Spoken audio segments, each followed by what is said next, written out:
Right? So me and Funky Butt get down to the barn where the pony is located. The pony looked good. No paw. You know, if anything was off, he would have told me.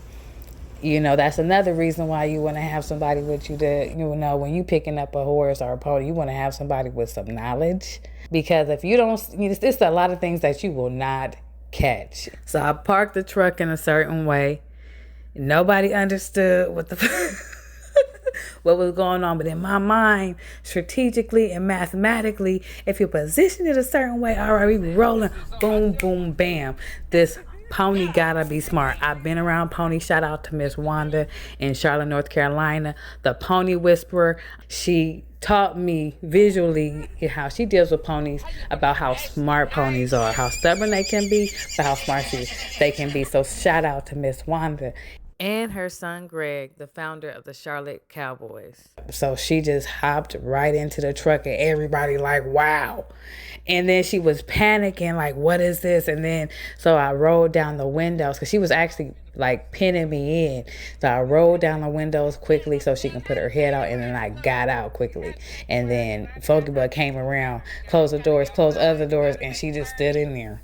And we was like, oh, guess what? She was comfortable in the backseat, in a little bit of cushion. You feel me? I think it just worked out. How about it just worked out? And yeah, the shit and everything like that, the boo-boo, that it comes with the territory. I knew that it being a work truck, it had no mats in there, and it was like the hard flooring. It's easy. You can just hose that down. It's nothing. I didn't care. I'm trying to get this $500 pony up out of here. You know, my little pony, let's go. Because kids been asking for this for years. I'm like, you know what? Shut up. Come here. Come here. You know, it's a real gentleman's over here. And it's not you, Mouse.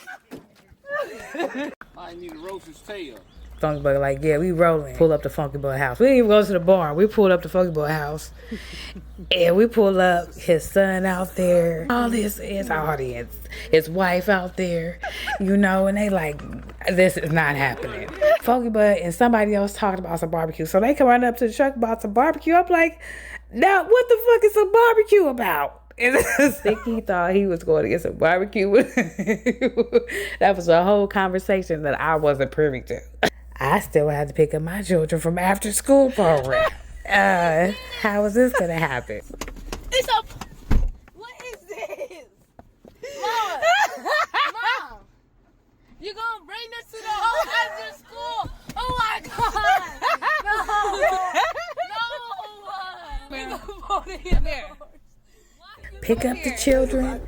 Like, okay, and even my children were like, what is this? Like, the visual of you thinking a child seeing a pony, they would be like, oh my God, wow. Whoa, this is amazing. But they were like, what the fuck? I'm embarrassed. Like, Mom, oh my God, you have a pony in the car. Like, what? You have a pony in the truck. Like, you're embarrassing me. I was like, how the fuck are you embarrassing the whole pony in the truck? Like, But the drive to the barn was about 45 minutes. And she was chilling. Go around. It's okay.